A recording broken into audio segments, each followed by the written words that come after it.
Yo, yo, yo, yo, yo, CTB, Chan Tuck Boxing. I'm your boy Jay Slay. Say what up to him, man. What's up, everybody? Remember to hit the like button, subscribe, the notification button, throw a comment in there. You know why? Because we love boxing and you love boxing. Most definitely, most definitely. This is the place where the boxing fans come to get these delicious entrees of boxing knowledge. What's on the menu for him today, bro? Let's talk about Whyte and Povetkin. Upcoming fight this Saturday. What do you think about it? What do you think about the public workout? What do you think about the pre-fight announcements coming up? Let's do it, man. Let's talk about it. Excuse me. Let's talk about it. Yeah, man. Povetkin White 2 is this weekend on the zone. I don't even know where they're fighting at. I forgot what country they was fighting in. But yeah, man, their rematch is coming. Uh, my first question about it is, after seeing the first fight, what was your thoughts on the first fight? Let's start from the beginning. What was, I thought hold on, before the first fight started, did you foresee it happening the way it happened? no, I didn't see that. I thought before the knockout, I kind of figured it would happen the way it was happening. I thought that it was a pretty it won't I thought White was winning the fight. Of course, because he had two knockdowns.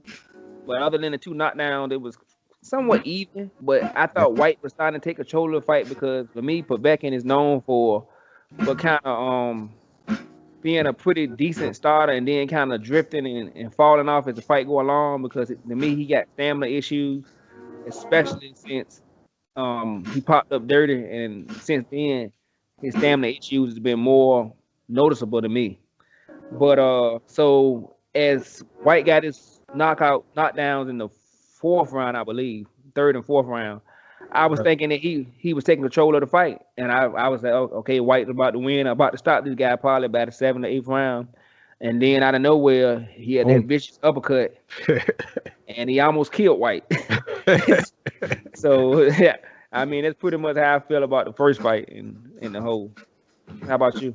Yeah, man, it was the same way with me. I was looking for both Povetkin and White to be tired after like the fifth round. Like you said, both of them have stamina issues. They both gas. Um, I thought Povetkin was gonna be older in that fight, man. He was being 40 years old. Hmm. You know how White was talking about Ortiz when Wilder fought Ortiz out, he was 40 years old. So I figured he will make short work of a 40-year-old Povetkin, you know what I'm saying? But Povetkin came out there, man, with a different game plan. He said, you know what, White get caught by uppercuts. So I'm gonna land his uppercut on him and put him to sleep. And lo and behold, the fourth I think it was the fifth round. Yeah. Povetkin trying to knock Dillian White head in the stands. Pretty much. Almost did. With their uppercut, man. But yeah, man, what's your thoughts about the rematch? Now, before we get to the rematch, what's your thoughts on the the workouts yesterday, the public workouts yesterday? Did you watch the workouts? Yeah, I watched it. And I'm not hating. Everybody think I'm hating. They didn't look good. You know, Yeah, and they both look like old, past their prime heavyweights. yeah. That I don't think is a factor anymore. I mean, I could be wrong. I mean, we'll see when the fight night comes. I know we're not gonna get no predictions today at CTB, but we No, will later in the week. But just not get too deep into it. I didn't like how either one of them looked because when the first when who was the first one to come out? That was Povetkin. Povetkin. I was like, okay, he don't look good. So White so make it easy work on him the second fight, but then White came out and did his public workout and he looked horrible. So I don't know, man. I guess the weigh in tell me a little bit more, maybe, but with a heavyweight fight, you don't get as much, I guess, details or I guess who you think may be favoring the fight off a weigh-in because they like they got to make a certain weight and they gonna look, either too small or belly making weight, because there's really no weight limit in heavyweight. So, but Right. just off the public workouts, I was not impressed. So I'm hoping that's not a sign of what's to come on Saturday. Yeah, man, I agree with you about everything. for them to just be hitting the mix and shadow boxing, they both just seem winded to me. They both feel like I don't know, man. I don't know. Maybe they were jet lagged or something. Because like I said, I don't know what country they in. So maybe they were jet lagged or something. But they both look like they didn't want to be there. They both looked like winded and tired. So I'm like you, man. I'm hoping the fight they don't show up in the fight. I don't want to see two tired heavyweights fighting each other and just winger throwing punches. Because to be honest, if that's the case, I would lean towards Povetkin in that case. Because I mean, Dillian Whyte has a tendency of gassing and not having the same amount of power on his punches. Like I said, we're not getting predictions. We're not getting our predictions today. So about this fight being made, you think this was a fight that Dillian Whyte should have made immediately after being knocked out the way he was, or do you think he should have took a tune-up fight before?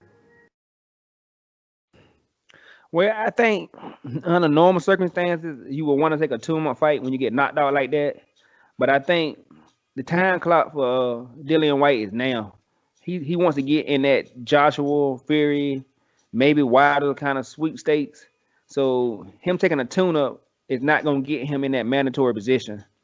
So even though he may not be ready, that's going to be an interesting point you brought up, because maybe he ain't ready, but even if he ain't ready, he got to still fight the guy and try to win, because he don't have time to do tune-ups right now with these big fights starting to happen. So we really don't know, you know what I'm saying, where his head at and how he's really feeling, because I think he was kind of forced to take this fight even after that vicious knockout. Yeah, I agree with you, man.